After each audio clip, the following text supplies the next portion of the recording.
buradaki özel bir hastanede bir tüp bebek hastası doktora gitti. Doktor onu göndermez hastanenin lavabosunda doğum yaptı ve 2 çocuğunu kaybetti. Özel hastaneler üzerine bir denetleme mekanizması niye hala oturmadı? Tabi biliyorsunuz özel hastaneler periyodik denetlemeleri vardır, anlık denetlemeleri de vardır. Sağlık müdürlükleri üzerinden bu denetimler sıkça yapılmaktadır. Ve son dönemde çıkardığımız mevzuatlarda da cezai müeyyidelerini de ciddi manada artırdık.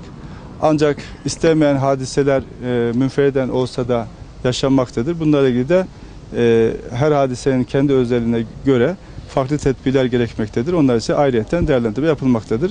Ama genel denetimlerimiz sıkça yapılmaktadır.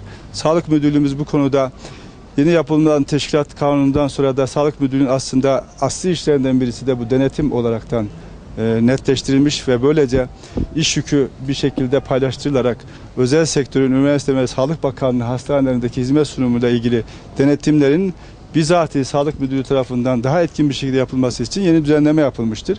Bu nedenle denetimler bizim vazgeçilmez görev tanımımız içindedir bakanlık olarak. Bunları sıkça yapmaktayız.